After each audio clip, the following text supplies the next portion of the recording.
I remember being around mastery rank 10, 12, something of the sort, and one of my friends kept insisting for a good couple of weeks.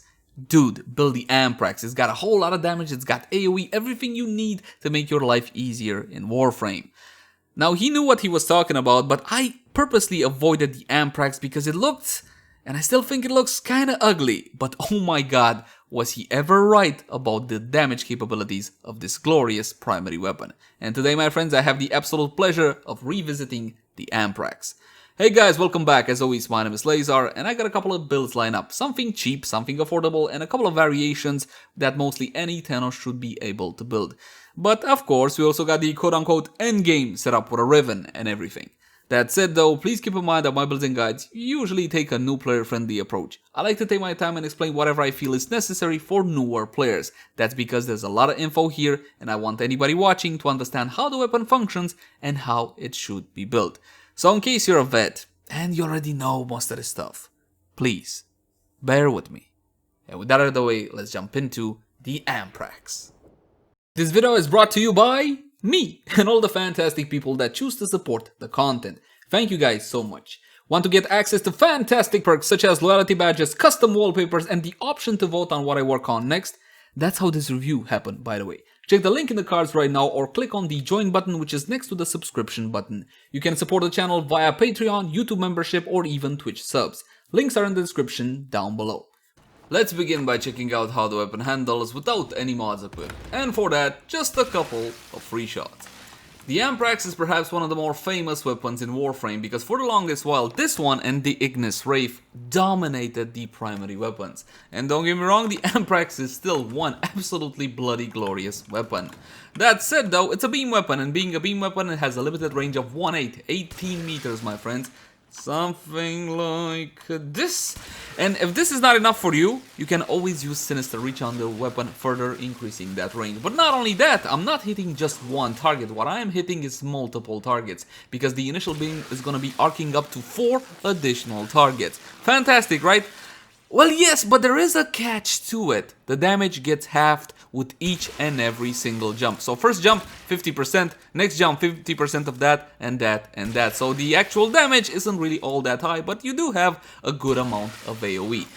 You also see these lightning bolts coming from me when I fire the weapon, right? These are just visual things. They might strike the enemies like so, but they don't deal any actual damage. Huge magazine, my friends, absolutely huge at 100, and a fast reload to boot. Not only that, but being a beam weapon, you know what that means, right? You're getting 2 damage ticks per each and every single ammo. And that's pretty much it to functionality. Let's have a closer look at stats and all what not. Mod capacity, 60 out of 60, and if your Amprex has only 30 out of 30, jump into actions, plug in the Auto-King Catalyst, doubling your mod capacity. Now, of course, this is a necessary step to maxing out any weapon in Warframe. Unless they already come with one, but that's very rare. You can get a catalyst from Nightwave, for example. You can get a blueprint from the Deadly Sortie. You can pay 20 plat to have one installed. And some events also feature an Auto-King Catalyst as a possible or guaranteed reward. My weapon, oh wow, I actually have 8 Forma in this one, I totally forgot. You don't need 8 Forma, I think you can get away with something like 3 to 4 Forma. Let's talk about the weapon Excellence mod slot. I have not unlocked this one, and I didn't do it because I'm cheap. Look, I'll unlock it now. There's nothing to put here.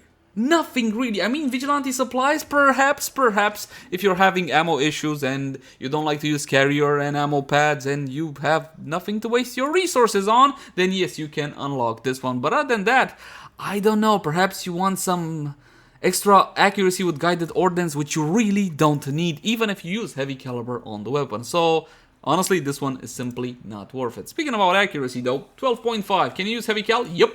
100% with multi-shot, with absolutely everything. This is one of the beauty of beam weapons.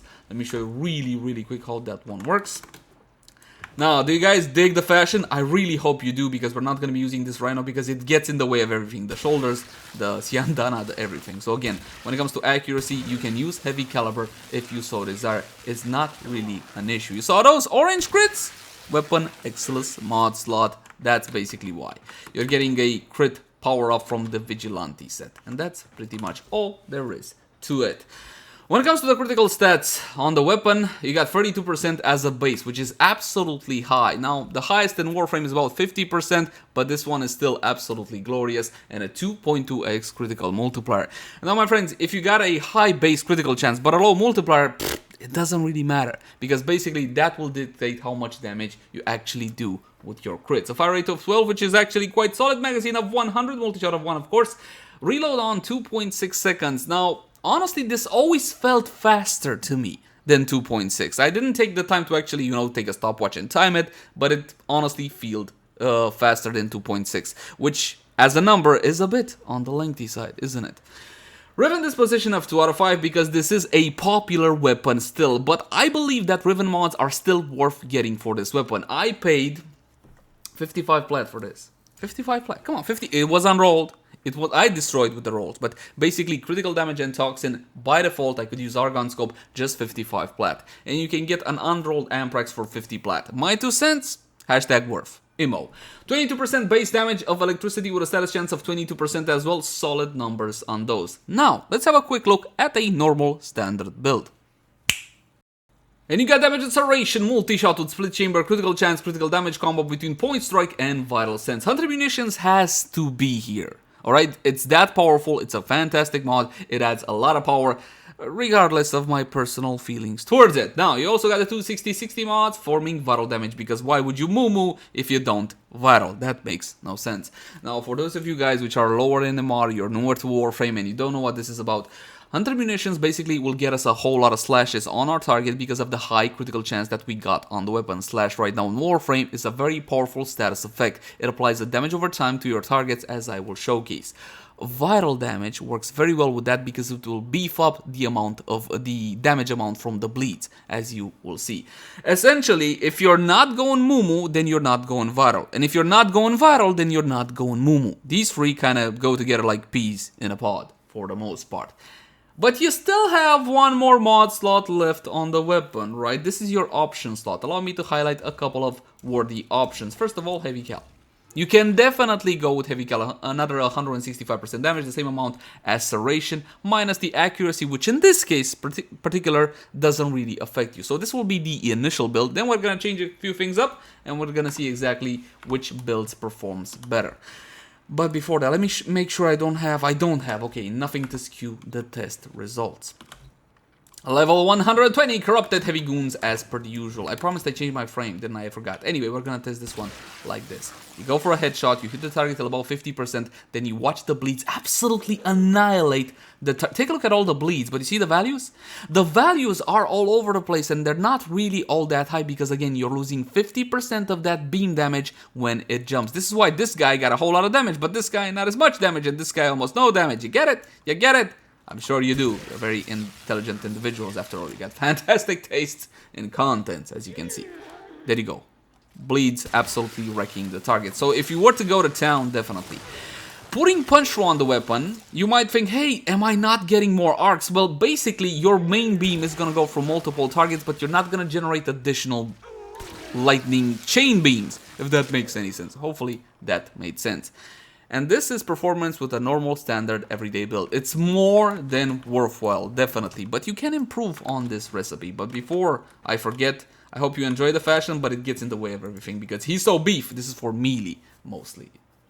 What am I doing?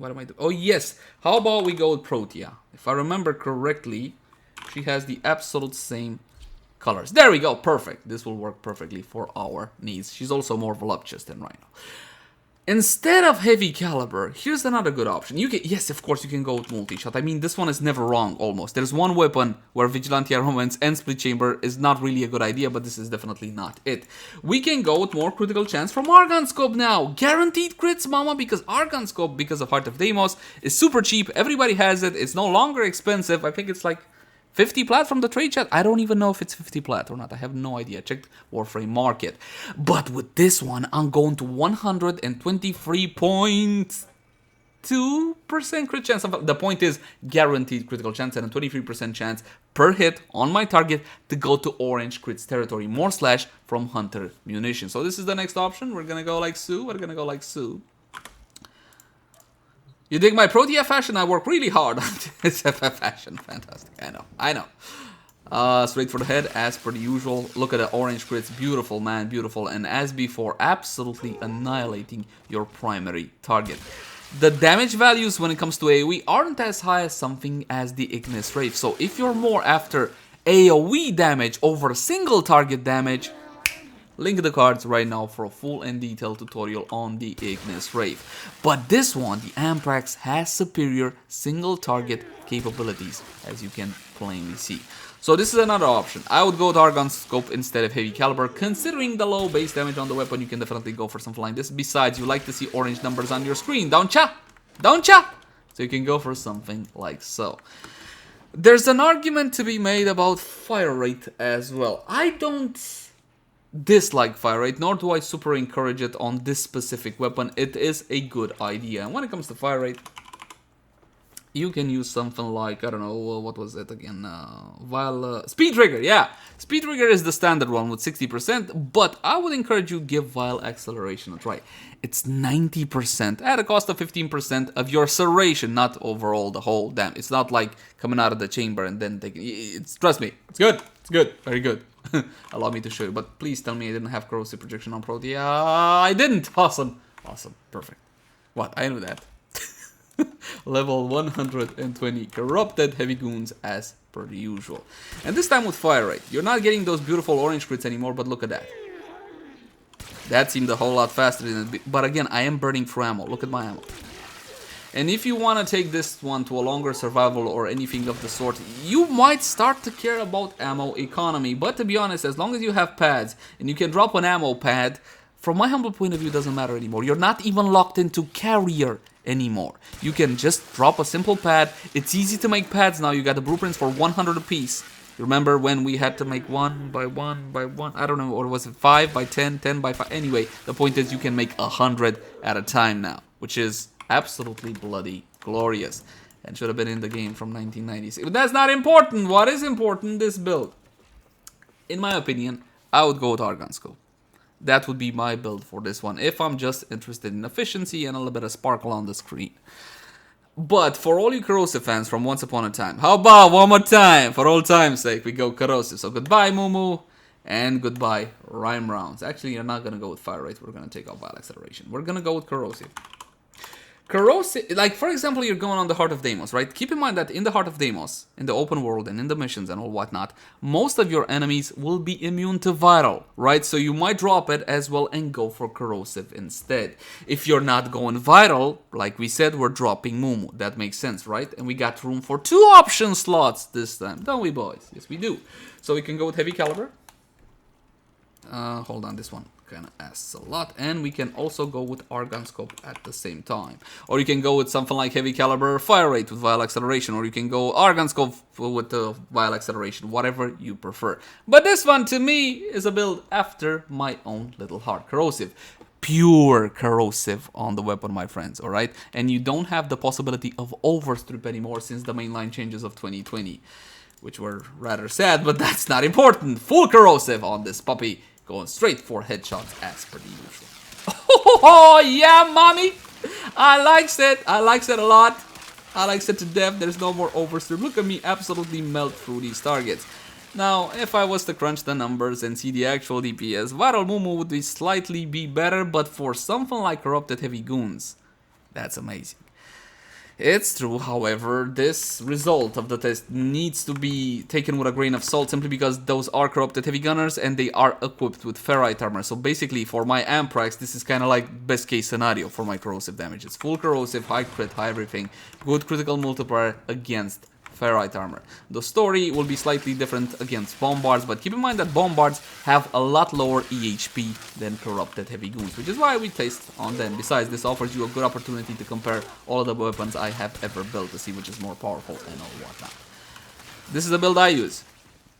Okay, this is the build I use. I still go back to Corrosive for nostalgia, for the fact that Deimos enemies are immune to viral. For whatever reason, I go Corrosive. There you go. I'm not gonna use your meta viral. Speaking about meta, let's talk about Rivens. That segue made no sense. It's not important. What is important? We got a Riven for this one. I rolled this one myself. It's my own ribbon, which I got for free. Did I get it for free or did I pay? No, I paid 50 plat for this one and 55 plat for this one. We're going to be using Varol on this one because it has cold damage and critical damage. Having that cold allows me to make Varol damage with a single 60-60 mod with Malignant Force, which is absolutely huge. So I got Varol and Electricity on the weapon. And with the remaining mod slot, from that 60-60, I go Argon Scope, guaranteed crits. You see how that one works? And again, it's 2 out of 5. From my humble point of view, still worth getting ribbons for the Amprex. 50 plat on roll, maybe 60. Maybe 60. No more than 70, my friends. No more than 70. Go head on over to Kuva and test your luck. See what kind of roll you can get.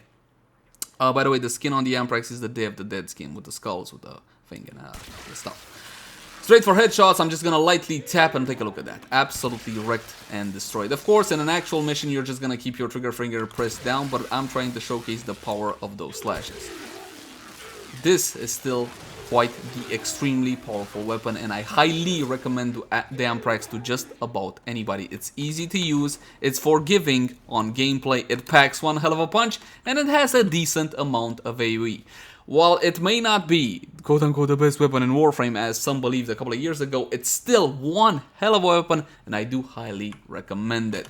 Now, what we can also do is change the build a little bit. Why don't we get rid of this, huh? Why don't we get rid of this? And we go with Corrosive on the weapon, because vice versa, as that ribbon allowed me to make Varol with a single mod, well, this one also allows me to make Corrosive with a single mod. Actually, with no mod whatsoever. Take a look. I already got Corrosive on the weapon because the Toxin on this one combines with the electricity from the weapon, and you got Corrosive on the weapon. I can further increase the Corrosive, or I can go with something a little bit more up my alley with Heavy Caliber, or Fire Rate, or anything of the sort. Quick comparison. It's good to have multiple ribbons. What? They're cheap. They're cheap, because otherwise I wouldn't be able to afford them. Straight for the headshot, as before. Of course, a Corrosive build is absolutely gonna annihilate these corrupted heavy goons. There's no more possibility of overstrip as per the usual. And there's still one more thing that we can do, my friends. Bump up everything with Warframe Buffs. And for that, we're gonna be using the ever so lovely Lady Mirage Prime. You can use Harrow too. If you wanna drop the crit mods on the weapon, the critical chance, not the damage mods, you can go Harrow as well. But for me, there are a few things more enjoyable than Lady Mirage and her fantastic buffs. Speaking about buffs, Corrosive Projection against Grenier. If you're not familiar with this one, it's still meta when it comes to heavily armored targets, but if your build calls for something like Growing Power, Energy Siphon, because you're more newer to Warframe and think this is a fantastic aura. Don't get me wrong, it's a nice aura to have while you're new, but the energy it provides is simply not a whole lot. Use energy pads instead. Again, you can make 100 at a time. Happy farming polymer bundles though, so there's that. We're going to be using Arcane Avenger on this one, 45% critical chance bonus additive after, simply stacking on top of what you already have. As for your second Arcane, we're going to go with Arcane Rage. This one applies to primary weapons, 180% damage to them on headshot, 15% chance. So, considering it's a beam weapon, it should be up all the time. It's easy to get headshots and all whatnot. Both of these Arcanes are farmable from the third Eidolon down on Cetus, or from Scarlet Spear when the event will roll back into town. When it comes to more power-ups, you can use a Sentinel. Any Sentinel you want, my friends. It doesn't really matter. For example, let's say you use Carrier Prime because you want to use some fire rate and you want to get your ammo back with ammo case from Carrier. Use the Vigilante mods on the weapon of your little Sentinel. Offense, supplies, fervor, and armaments. You get that 20% chance to enhance critical hits from primary weapons. Even if the little Sentinel dies and never comes back to life, you'll still retain that bonus. And besides, it's going to help you out with ammo and all what not.